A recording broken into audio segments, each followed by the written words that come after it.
The sky over Montana was clear that night, a vast stretch of darkness speckled with countless stars.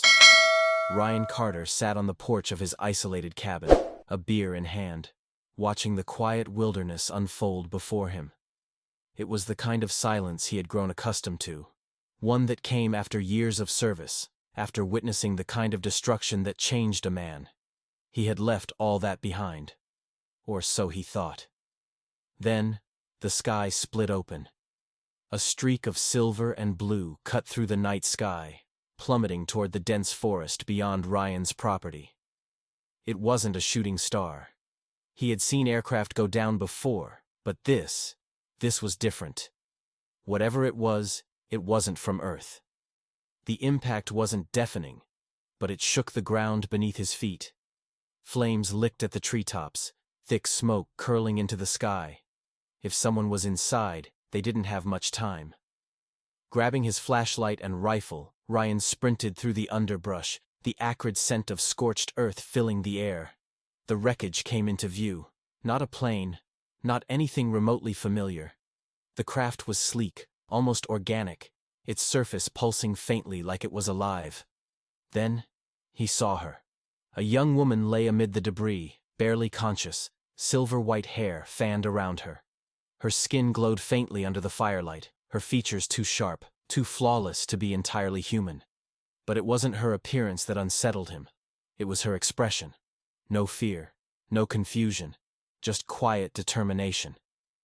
Her eyes flickered open, shifting like liquid metal. Then, she collapsed. Ryan hesitated only a moment before lifting her into his arms. Whoever she was, she needed help. She woke a few hours later, jerking upright, eyes darting wildly around the room. Ryan stayed back, hands raised in a gesture of peace. "You're safe," he said. "You crashed. I pulled you out." She blinked, tilting her head slightly like she was processing his words, his tone, his meaning.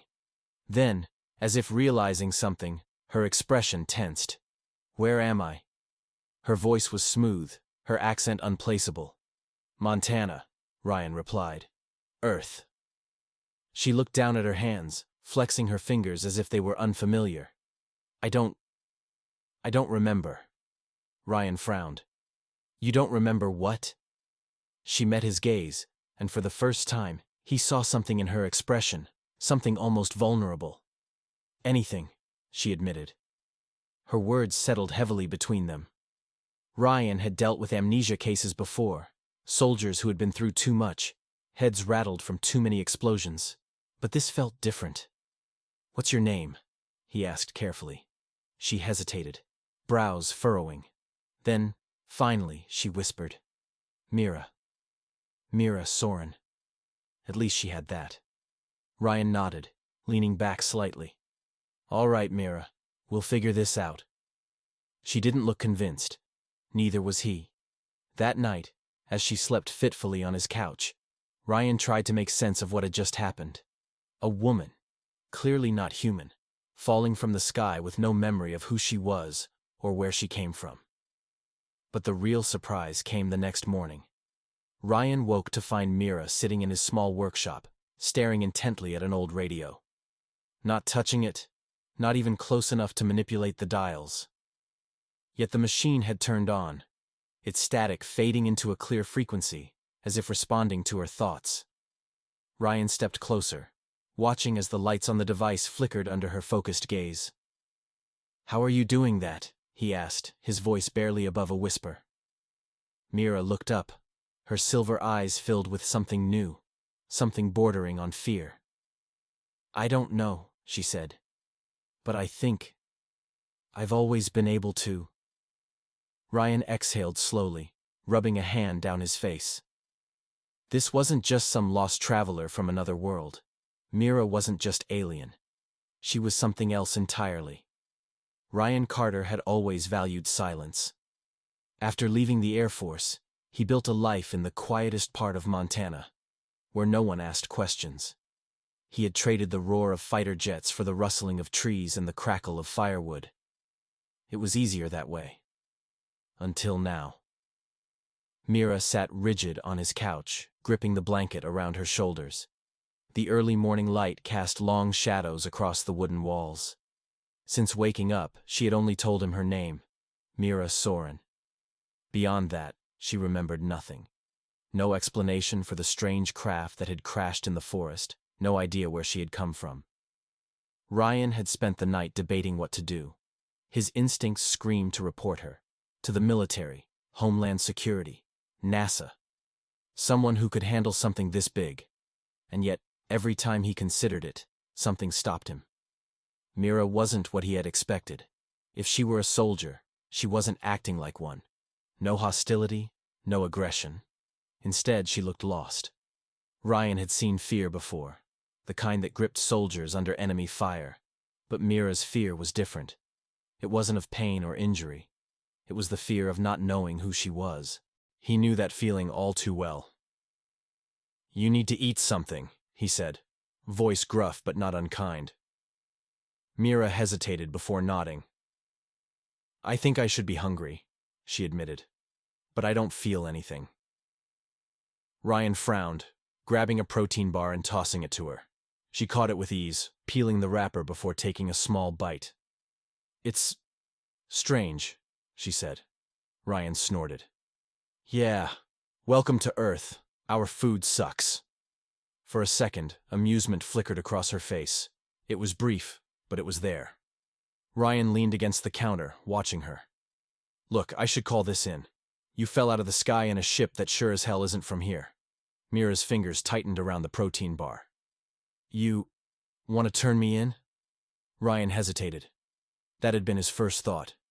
But watching her now, seeing the way she braced for the worst, he realized something. He didn't want to be the one to decide her fate. He had seen what happened to things the government didn't understand. They studied them, controlled them. If they couldn't control them, they erased them. Mira was a mystery, and mysteries scared powerful people. "Not yet," Ryan said finally. Mira exhaled, relief flashing in her silver eyes before she masked it. "Then, what will you do?" Ryan sighed. "Hell if I know. But for now, you're safer here than in some government lab."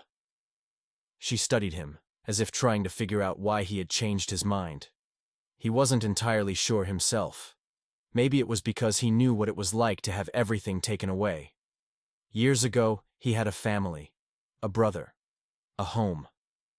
Then the war with the Zaytari happened, the first alien invasion in recorded history. Ryan had been stationed overseas when the first attack hit U.S. soil. His brother had been in New York, one of the first targets. Ryan had survived. His brother hadn't. The government called it a victory. They had forced the Zaytari to retreat. But victories had costs, and Ryan had paid his. So he walked away from it all. No more battles, no more wars, just silence. And now, somehow, the universe had thrown this girl into his life. Someone who didn't even know who she was, but who might be the key to something far bigger than either of them. Ryan shook his head. "This is a bad idea," he muttered under his breath. Mira tilted her head. "What is?" "Keeping you here." He ran a hand through his short, graying hair. "If someone's looking for you, it's only a matter of time before they show up." Mira's expression darkened. "I don't think I want to be found." Ryan exhaled. "Yeah," he muttered. "That's what I was afraid of." Outside, the wind howled through the trees, the same way it always had. But for the first time in years, Ryan Carter felt the silence closing in. Not as a comfort, but as a warning. Because whatever Mira was running from, he had the sinking feeling that it was coming straight for them. The nightmares started on the third night. Mira had barely slept since the crash, but when exhaustion finally caught up with her, it hit hard. Ryan found her curled up on the couch, one arm draped over her face as if trying to block out a world she didn't quite belong to. He had almost let her be, until she started mumbling in her sleep. Then, the mumbling turned into something else. She thrashed violently, her breath coming in ragged gasps, sweat glistening on her forehead. The words she spoke weren't in English, weren't even in a language Ryan recognized, but they carried the weight of something dark, something broken. Then suddenly, in perfect clarity, she cried out in English. "No, I'm not a traitor." Ryan reached her just as her eyes snapped open, wide and full of something raw and terrified. She gasped, her entire body trembling. "Mira," he said, kneeling beside her. "You're okay. You're here." She blinked, struggling to separate dream from reality. Slowly, her breathing evened out, though her hands still clutched the blanket so tightly that her knuckles had gone white. Ryan hesitated before asking, "What did you see?" Mira swallowed hard, her gaze distant. "A war," she whispered. "A planet burning. People screaming. And—" her voice faltered. "A man. I can't see his face, but he's yelling at me. Calling me a traitor." Ryan frowned. "Do you recognize him?" "No," she said, shaking her head. "But I feel like I should."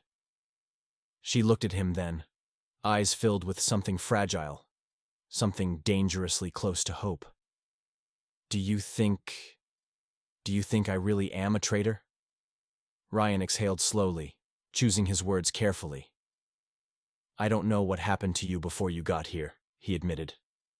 "But I do know one thing. Fear doesn't always mean guilt. Sometimes it just means you survived something you weren't supposed to." Mira stared at him for a long moment before finally nodding, as if she wanted to believe him. Ryan wasn't sure if he believed himself. The next morning, Ryan returned to the crash site. Something about Mira's nightmare had unsettled him. She wasn't just a lost traveler. Someone out there knew who she was. Someone who thought she had betrayed them. And if they were still looking for her, it was only a matter of time before they found her. He needed answers. The wreckage was still there, hidden beneath fallen trees and untouched by anyone else. At least, as far as Ryan could tell. He moved carefully, scanning the remains of the strange craft. Most of it was damaged beyond recognition, but then, tucked beneath a piece of twisted metal, he saw something. A device. It was small, about the size of a book, with smooth black edges that seemed to shimmer under the light. No buttons, no screens, nothing to indicate what it did. But when Ryan reached for it, the surface pulsed beneath his fingertips, like it was alive. He grabbed it, half expecting it to burn him, but it remained cool in his grip. Whatever it was still working. And that meant it was valuable. Ryan didn't know much about alien tech, but he knew one thing. If something like this was still intact after a crash like that, it wasn't just some broken piece of scrap. It was important. Ryan wrapped the device in his jacket and made his way back to the cabin. He needed to talk to Mira. As soon as she saw it, she stiffened. "You recognize this," Ryan said, setting the device on the table between them. Mira hesitated. I think so," she admitted. "But I don't know why." Ryan leaned forward, his voice firm. "Mira, this thing was in your ship. It survived when everything else was destroyed. That means it's important." She reached out, fingertips hovering just above the surface. The moment she made contact, the device pulsed again, this time brighter. Symbols flickered across its surface, letters, words, none of which Ryan could read. Mira's eyes widened. "It's a locator." Ryan tensed. "A locator for what?" She swallowed hard. "For me." Before Ryan could respond, the cabin's power flickered. The overhead lights dimmed, then surged back with a sharp crackle of static. And that's when Ryan knew. Whatever signal the device had just sent, it hadn't gone unnoticed. They weren't alone anymore. The first attack came that night. Ryan had barely finished reinforcing the cabin's doors when the first sound reached him. A low, inhuman hum vibrating through the trees. Not a helicopter. Not a drone. Something else. Mira bolted upright from the couch, her breathing sharp. "They're here." Ryan grabbed his rifle. "Who?" Mira's expression darkened. "The ones looking for me." Ryan moved to the window, his grip tightening around the weapon. The forest outside was eerily still. Too still. Then, from the shadows, a figure emerged. Tall. Unnaturally slender. Eyes glowing faintly in the darkness. Not human. Ryan's gut twisted. He had spent his entire life preparing for wars. but nothing had prepared him for this. Mira stood beside him, her voice steady despite the fear in her eyes. "They won't stop," she said. "Not until they have me." Ryan exhaled. "Yeah, well, they're gonna have to try a hell of a lot harder than that." The figure outside lifted a hand. The air around them rippled, charged with an invisible force. And just like that, the chase had begun. The moment the first shot rang out, Ryan knew they were out of time. He had expected the government to come looking for Mira. Finding an unidentified aircraft crash-landed in the Montana wilderness wasn't the kind of thing they would ignore. But he hadn't expected them to move this fast, or this aggressively. The cabin had been their safe haven for only a short time. Now it was nothing more than a trap. Red and blue lights flashed through the trees, the distant hum of helicopters growing louder. Voices shouted through megaphones ordering them to surrender. The air was thick with tension, the kind Ryan had learned to recognize in war.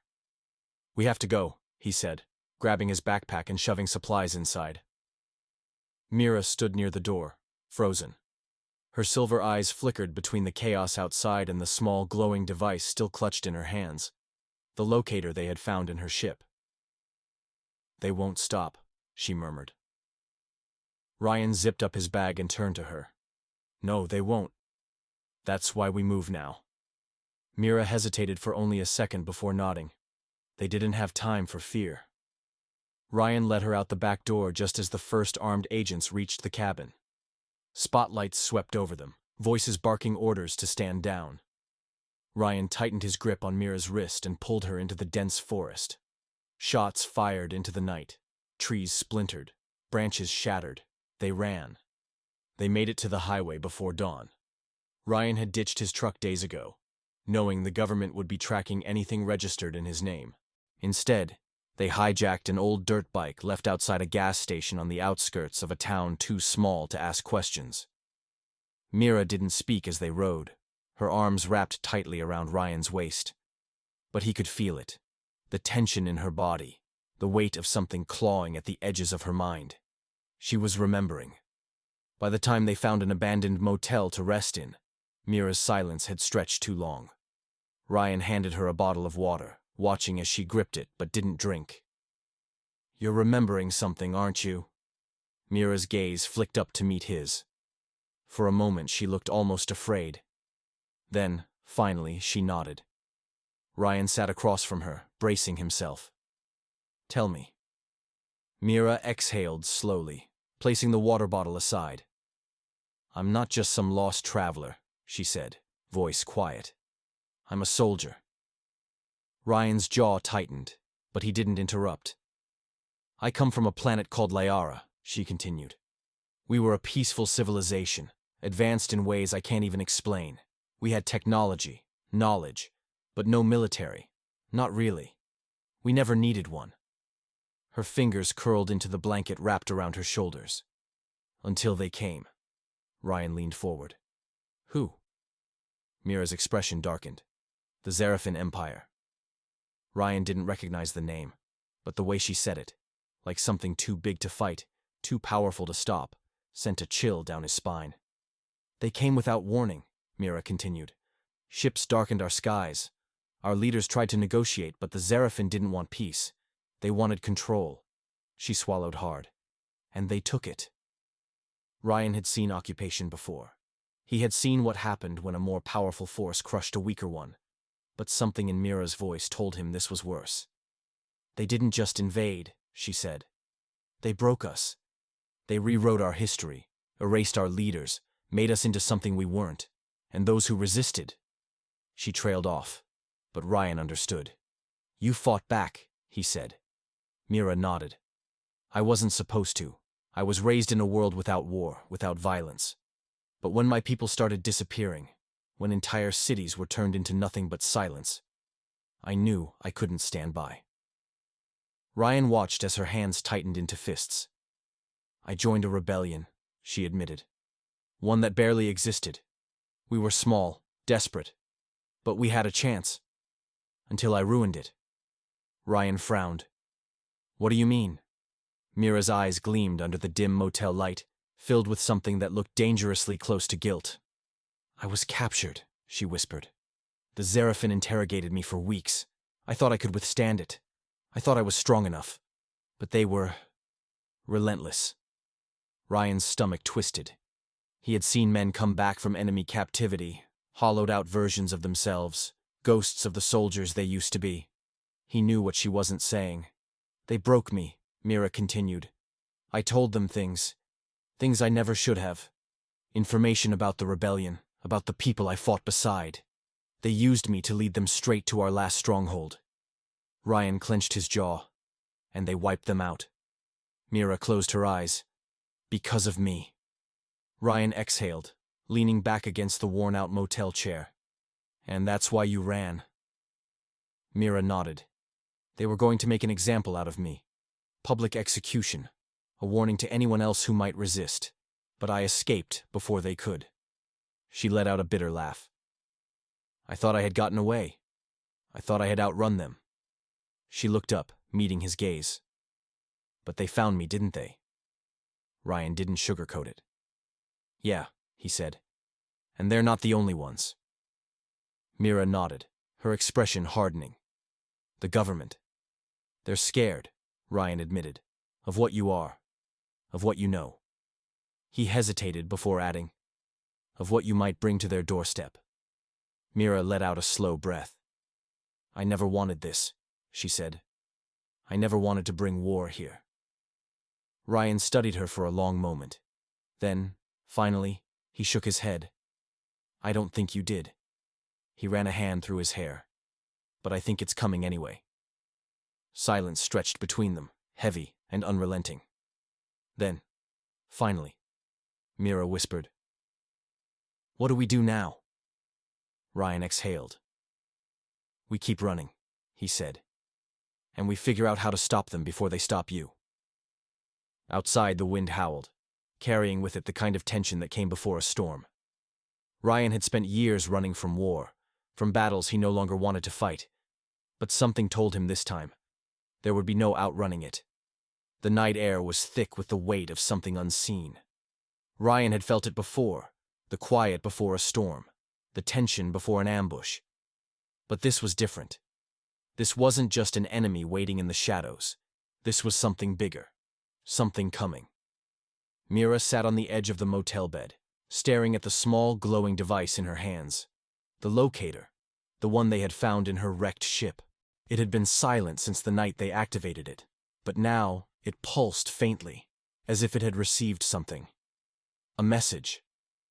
They found me, she said quietly. Ryan, who had been standing by the window watching the dark streets outside, turned sharply. Who? She met his gaze, her silver eyes filled with something unreadable. The Zerafin, she whispered. Ryan felt his stomach drop. He had been preparing for a fight, against the government, against the people hunting them. But this was a whole different kind of war. Mira took a slow breath, her grip tightening around the device. They know I'm here, and that means they know about Earth. Ryan cursed under his breath. How? Mira hesitated, glancing down at the pulsing light. When we activated this, it sent a signal, she admitted. I didn't know for sure, but I feared they might still be watching. She closed her eyes. And they were. Ryan ran a hand through his hair. So, what does that mean? They send a couple of scouts? A ship? Mira shook her head. No, she said, her voice almost hollow. They don't scout. They don't warn. If they've found Earth, then they've already decided its fate. Ryan clenched his jaw. And what is that? Mira met his gaze, and for the first time, he saw true fear in her expression. Extinction. Silence filled the room, heavy and suffocating. Ryan paced, trying to process the weight of what she was saying.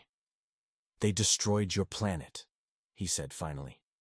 And now they want to do the same thing here? Mira nodded. They don't conquer. They erase. They wipe out civilizations and take whatever resources they need. Liara was once a thriving world, and now it's nothing but dust and ruins. Earth will be next. Ryan exhaled sharply. Then we warn someone. The government, the military. Hell, anyone who'll listen. Mira let out a bitter laugh. And what will they do, Ryan? Fight back? She shook her head. You don't understand. The Zarafin aren't just another enemy. They don't fight like humans. They don't negotiate. They don't leave survivors. Ryan stared at her. Then what do we do? Just sit here and wait for them to show up? Mira hesitated. Then, slowly, she reached into her pocket and pulled out another small metallic object. One he hadn't seen before. Unlike the locator, this one was different. Darker. Ryan frowned. What is that? Mira looked at it for a long moment before answering. Hope, she said quietly. He raised an eyebrow. Gonna need a little more than that.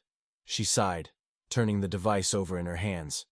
This is what the Zarafin wanted when they invaded Liara, she explained. It's not just a weapon. It's a failsafe. A defense system my people built in secret. Something strong enough to protect an entire planet.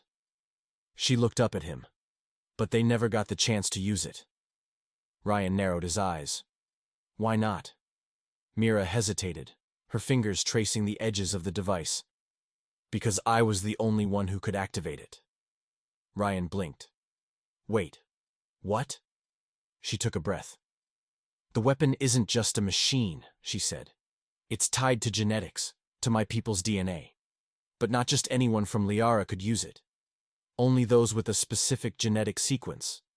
One that was rare. She swallowed. One that I have. Ryan stared at her. You're telling me you've had the key to stopping them this whole time? Mira's jaw clenched. I didn't know if it would work, she admitted. And even if it did, I don't know if Earth's technology can handle it. The failsafe was meant for Liara, not here. Ryan exhaled, rubbing a hand down his face. So, what? We take it to the government, hope they listen. Mira shook her head. Number. If the Zarafin know I'm here, they won't wait.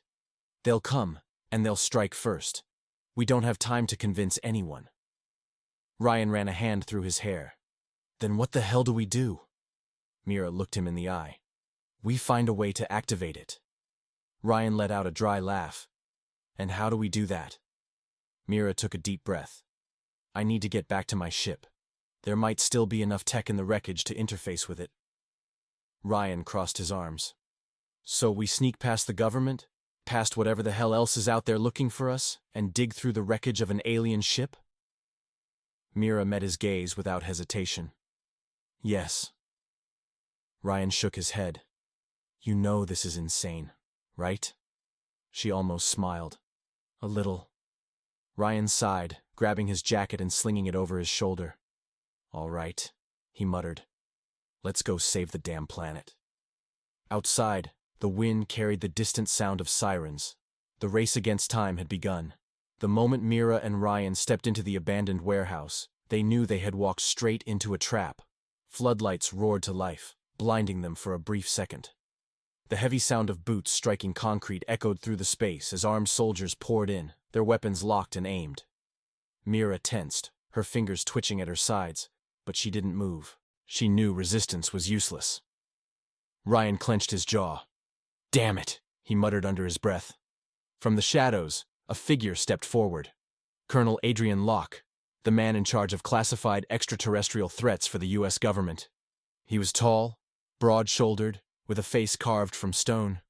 His uniform was pristine, his posture rigid, and his sharp gaze locked onto Mira like she was an anomaly rather than a person. Well, Locke said, his voice calm, almost amused. You've given us quite a chase. Ryan stepped protectively in front of Mira. We're leaving. Locke smiled, but it didn't reach his eyes. No, Carter, you're not. He flicked his fingers, and the soldiers shifted, tightening their formation.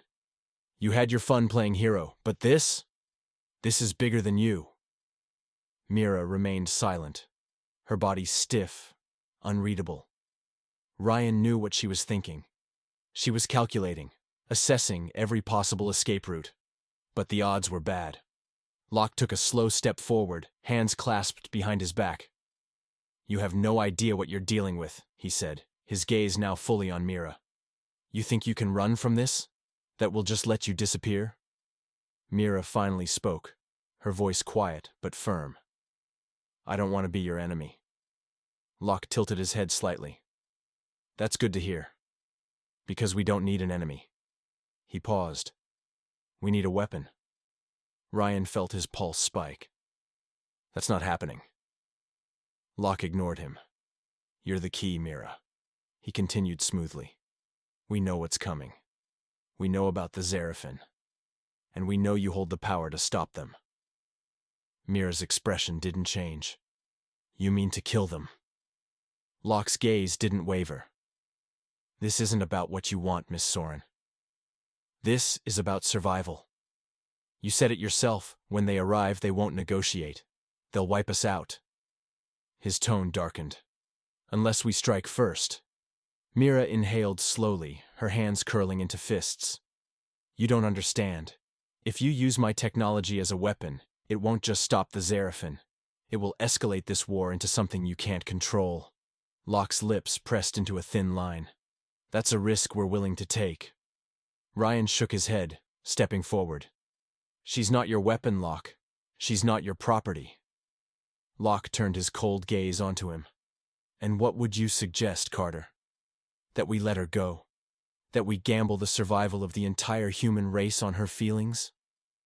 Ryan's fingers twitched toward his sidearm. He had been in enough missions to know when people stopped seeing a person as a person. Mira wasn't Mira to Locke. She was an asset, a resource to be controlled, and Ryan had seen enough of that in his lifetime. She's more than what you think, Ryan said, his voice steady. And if you try to use her like a weapon, you're just proving you're no better than the Xerafen. Locke's expression hardened. I don't have time for sentiment. He turned toward Mira. This isn't a request. You're coming with us. Mira took a slow step back. The soldiers tensed, fingers tightening on their triggers. Ryan moved first.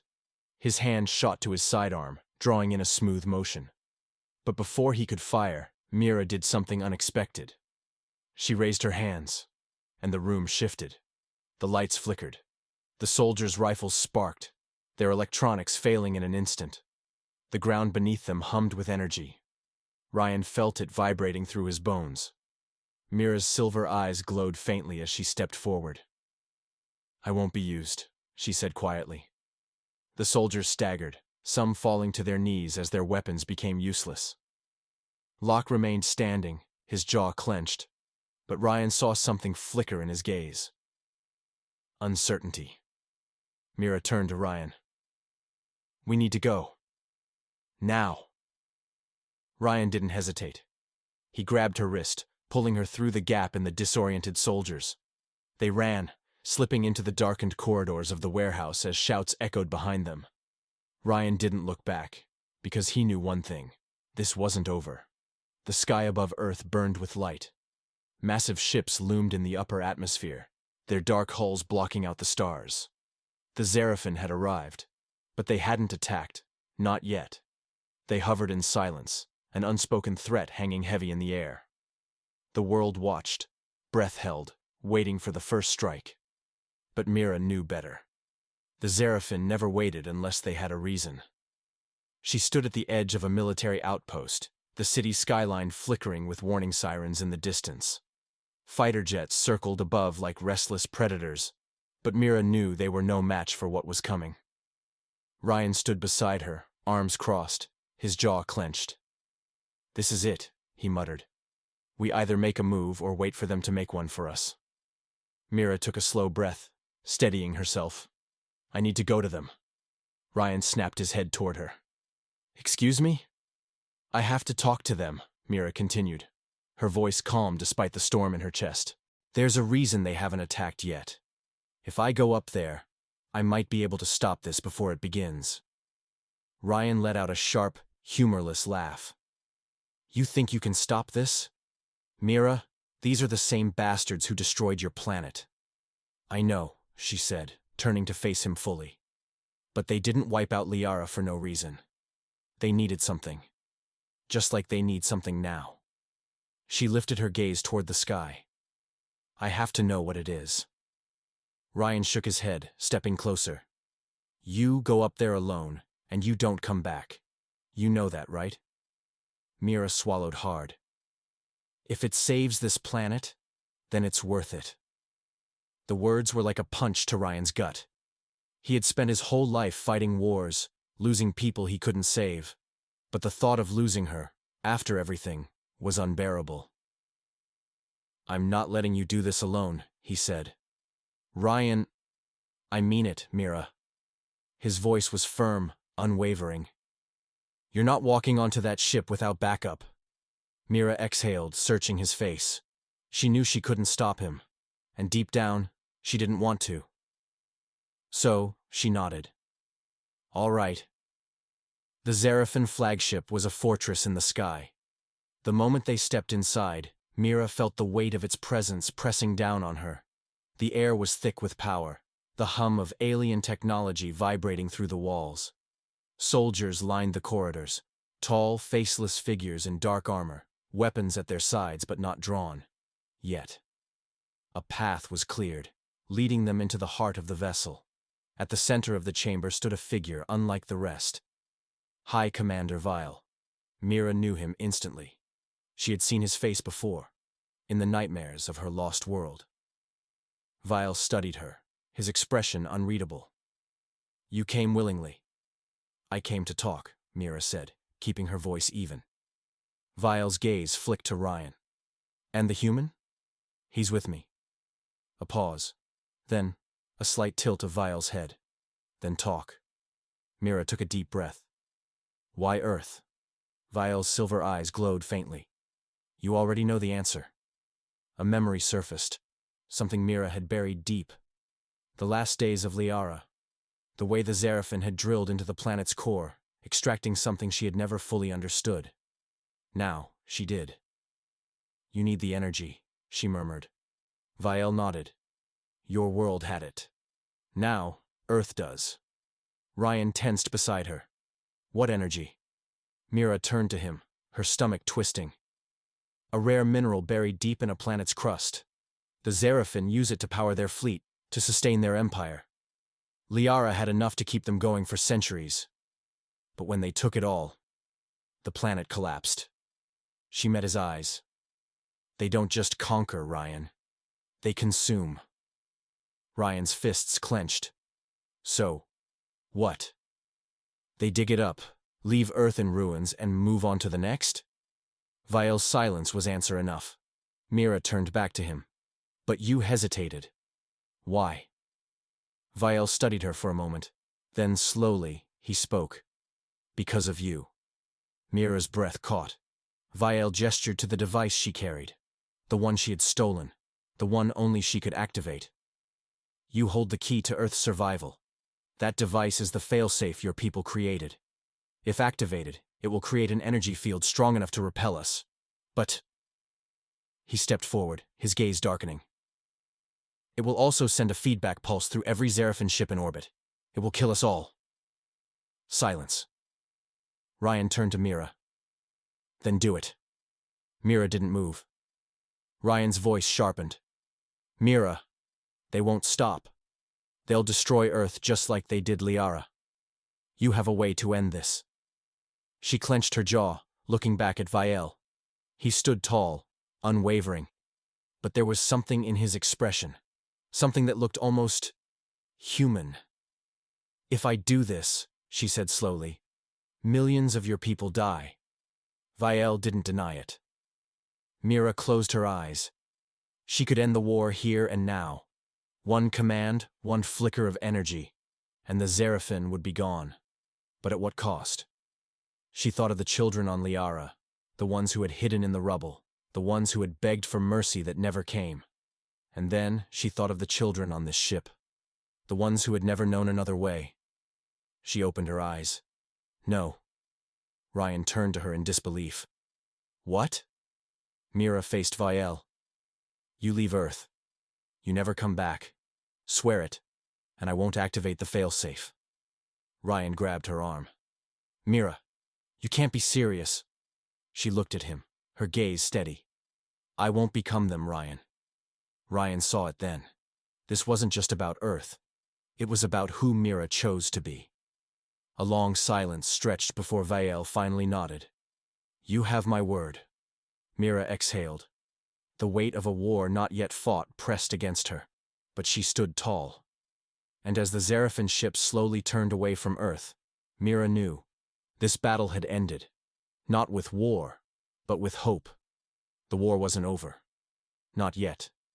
Mira stood in the control chamber of the Zarafin flagship, the air thick with tension. Below, Earth spun in the vast emptiness of space, untouched, for now. The Zarafin had agreed to leave, but the hardest battle wasn't against them. It was against the people she was trying to protect. A sharp alarm blared through the ship, and High Commander Vile's expression darkened. He turned toward the holographic display, where the image of Earth flickered, overlaid with a barrage of missiles now primed for launch. Your people, he said coldly. They're preparing to fire. Mira's stomach twisted. She had expected resistance, but this was reckless. Ryan's voice crackled through her earpiece from the U.S. military base where he had stayed behind. Mira, it's bad. They don't trust this deal. Locke is calling it a trap. Mira closed her eyes. Colonel Adrian Locke. He had been hunting her for weeks, treating her as a weapon instead of a person.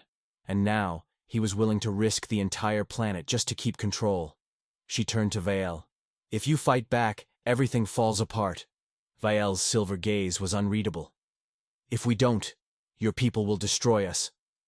Mira's heart pounded. She had fought so hard to stop this war before it began.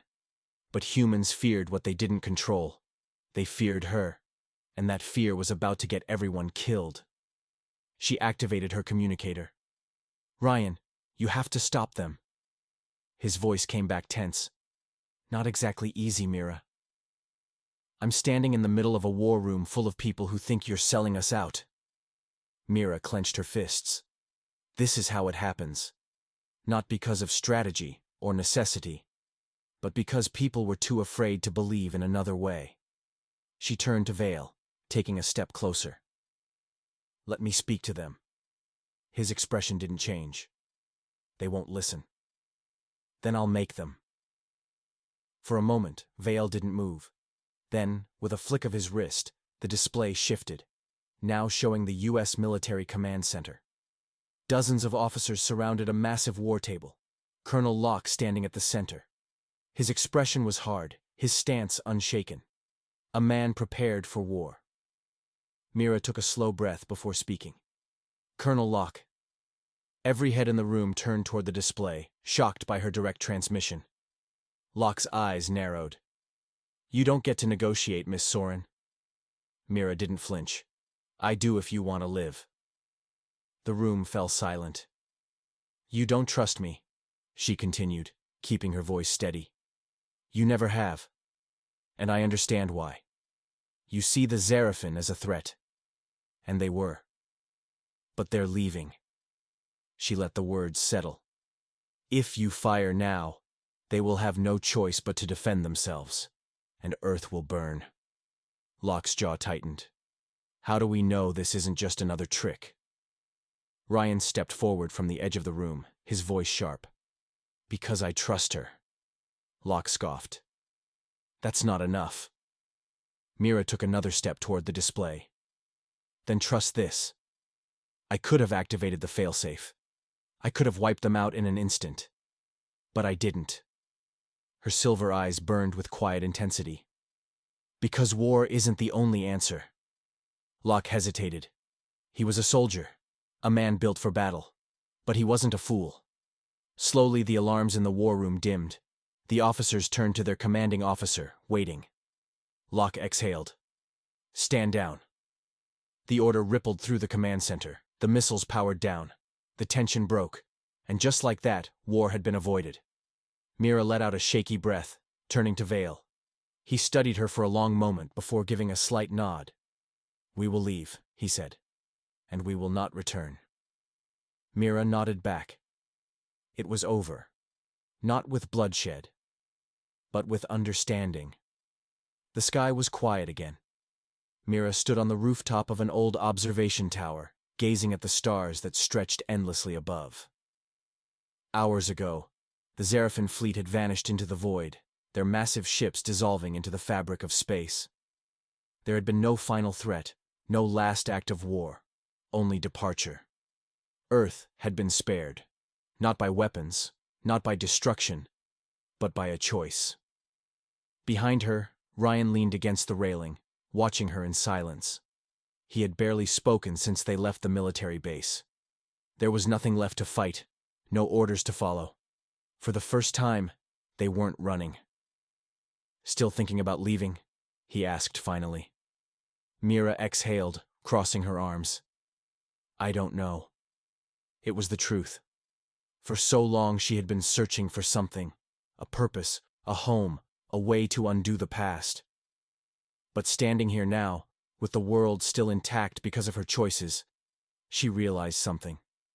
She wasn't a warrior of Liara anymore. She wasn't just the last survivor of a broken world. She was something else now. Ryan stepped closer, his voice softer this time. "You don't have to go." She turned to him. "Ryan." "I mean it," he interrupted. "You've spent your whole life fighting, running, but it doesn't have to be that way anymore." He gestured toward the horizon. "Earth still has a lot to learn, about the universe, about what's out there." His gaze met hers. "You could help us." Mira hesitated, not because she doubted him, but because she had never imagined staying. Her entire existence had been about survival. She had never allowed herself to wonder what came after. "Where would I even begin?" she asked, almost to herself. Ryan smirked. "One day at a time." A quiet laugh escaped her lips. The idea was ridiculous, impossible. And yet, for the first time, it didn't feel like running. She turned back to the sky where the battle hadn't happened, where the stars were no longer the backdrop of war, but a door to something bigger, a future, a possibility. Mira took a deep breath, letting the weight of the past finally slip from her shoulders. "I'll stay," she said. Ryan grinned. "Yeah?" She nodded, feeling lighter than she had in years. "Yeah." Together they stood in silence, looking up at the stars, no longer as threats, but as wonders waiting to be explored. Across the galaxies, across time itself. You've found your way here. Where are you watching from? Drop your location in the comments. Let's see how far across the universe our community reaches. And don't forget to subscribe and turn on notifications, because tomorrow's episode will take you even deeper into the unknown. You won't want to miss it.